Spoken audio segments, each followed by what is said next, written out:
আগেরকার দিনে মা চাষিদেরকে দেখতাম সবে বরাত আসলে বিভিন্ন ধরনের পিঠা বানাইতো, হালুয়া, রুটি, সেমই এগুলো বানাইতো। এখনকার দিনে আর ঝামেলা মনে করে কেউ এগুলো বানিয়ে খায় না। তাই আজকে ঝামেলাবিহীন একটা পিঠা রেসিপি নিয়ে আপনাদের মাঝে চলে আসলাম। এই পিঠাটায় কোনো ধরনের চালের গুঁড়ি লাগবে না, কোনো ঝামেলা নেই। ঝামেলা মুক্ত একটা পিঠা রেসিপি, অনেক সহজ একটা রেসিপি।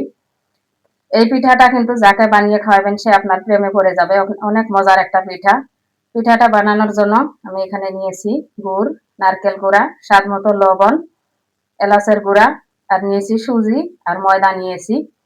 বাড়িতে মেহমান আসলেও কিন্তু এই পিঠাটা বানিয়ে খাওয়াইতে পারেন। অনেক মজার একটা পিঠা রেসিপি। আমি এখানে ছোট দানার যেগুলো সুজি পাওয়া যায় ওগুলোই নিয়েছি। অবশ্যই ছোট দানার সুজিটা নেওয়ার চেষ্টা করবেন, তাহলে ময়দার সাথে একবারে ভালোভাবে মিশিয়ে যাবে, কোনো ধরনের দানা দানা ভাব থাকবে না। তো এখন আমি এগুলো সিদ্ধ করে নিব। পিঠার ডোটা সিদ্ধ করে নেওয়ার জন্য আগে থেকে কড়াইতে পানি বসিয়ে দিয়েছিলাম। পানি গরম হয়ে গেছে, বলক উঠেছে। পানিতে দিয়ে দিয়েছি স্বাদ মতো লবণ। এখন পানিতে অল্প অল্প করে সুজি আর ময়দা একসঙ্গে দিয়ে দেব। অল্প অল্প করে দিব আর নাড়াচাড়া করে নিব। এই ফাঁকে গ্যাসের ফ্লেমটা কিন্তু একেবারে লোতে রাখবো, রেখে ভালো করে মিশিয়ে নিব। দেখেন মিশিয়ে নেওয়া হয়ে গেছে। আমি অল্প হাতে নিয়ে দেখিয়ে দিচ্ছি। ডোটা একদম রেডি হয়ে গেছে। পুলি পিঠার ডো যেভাবে বানিয়ে নেন সেম ভাবে বানিয়ে নেবেন। তো গ্যাসটা অফ করে কিছু সময়ের জন্য রেখে দেব। দিয়ে এখন আমি পিঠার পুরটা বানিয়ে নেব। পুরটা বানিয়ে নেওয়ার জন্য গ্যাসের উপর একটা কড়াই বসিয়ে দিয়েছিলাম। দিয়ে কড়াইতে অল্প পরিমাণে ঘি দিয়ে এখন আমি সুজি ভেজে নিচ্ছি।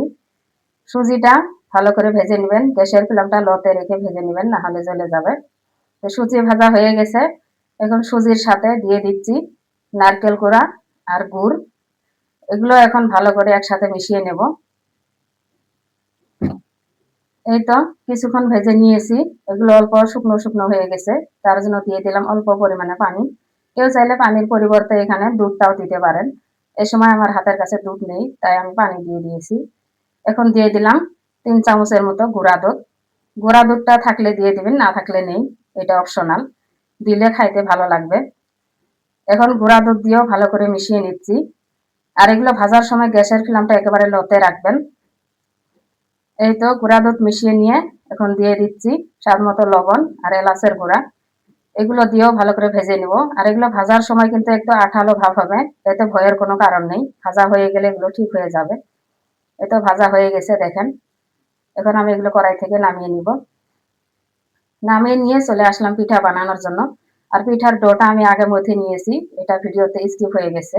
পিঠার ডোটা যেভাবে পুলি পিঠার ডো মথে নেন সেম ভাবে মথে নেবেন, অন্য কোনো টিপস নেই এখানে। তো এখন আমি যেই পাত্রতে পিঠাগুলো সিদ্ধ করে নিব, পাত্রতে অল্প পরিমাণে দিয়ে দিচ্ছি তেল। তেল ব্রাশ করে নিয়ে এখন পিঠাগুলো বানিয়ে নিব।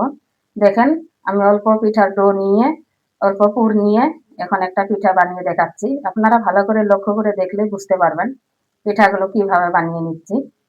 আর আমি এগুলো বানাচ্ছি কিন্তু শবে বরাত উপলক্ষে, দুদিন রেখে এগুলো খাওয়া যাবে, তাই আগে থেকে বানিয়ে নিচ্ছি। এই তো একটা পিঠা হয়ে গেছে, আবারও একটা বানিয়ে দেখাচ্ছি দেখেন। আর এই পিঠাটা কিন্তু অনেক মজার একটা পিঠা, অবশ্যই বাড়িতে বানিয়ে খাবেন। আর কে কে বানিয়ে খেয়েছেন কমেন্ট করে জানাবেন। আর যদি না খেয়ে থাকেন তাহলে অবশ্যই একদিন হলেও বানিয়ে খাবেন, অনেক মজার একটা পিঠা।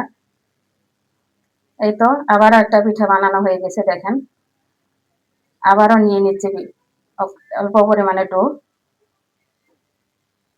নিয়ে এখন আবারও একটা পিঠা বানিয়ে দেখাবো। আর যদি আমার এই সহজ রেসিপিগুলো ভালো লাগে তাহলে পেজটা ফলো করে পাশে থাকবেন। আর যদি চ্যানেল থেকে দেখেন তাহলে চ্যানেলটা সাবস্ক্রাইব করে রাখবেন। এই তো দেখেন সেম রসগোল্লার মতোই বানিয়ে নিচ্ছি। আর এই পিঠার নাম হচ্ছে রসগোল্লা পিঠা, যেহেতু এটা দেখতে সেম রসগোল্লার মতো, তাই রসগোল্লা এই পিঠার নাম। দেখেন কতগুলো পিঠা বানানো হয়ে গেছে, মাশাআল্লাহ অনেক সুন্দর হয়েছে পিঠাগুলো, দেখে মন ভরে যাচ্ছে। এখন এগুলো সিদ্ধ করে নিব। পিঠা সিদ্ধ করার জন্য আগে থেকে গ্যাসের উপরে কড়াইতে পানি দিয়ে রেখেছিলাম, পানি গরম হয়ে গেছে। এখন পিঠার চাকনিটা কড়াইতে দিয়ে ঢাকনা দিয়ে ঢেকে এগুলো সিদ্ধ করে নিব। মাঝখানে আমি ঢাকনাটা উঠিয়ে দেখছি পিঠাগুলো সিদ্ধ হয়েছে কিনা। এই তো ভালো করে হয়নি, তার জন্য আবারও ঢাকনা দিয়ে ঢেকে দিলাম।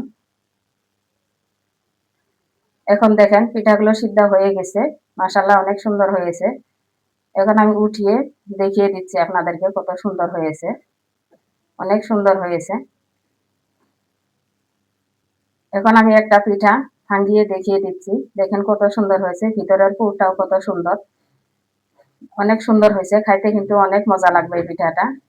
আবারও একটা ভাঙিয়ে দেখিয়ে দিচ্ছি, দেখেন অনেক সফট একটা পিঠা হয়েছে। তো আজকের মতো এখানে বিদায় নিচ্ছি, দেখা হবে পরবর্তী ভিডিওতে। আল্লাহ।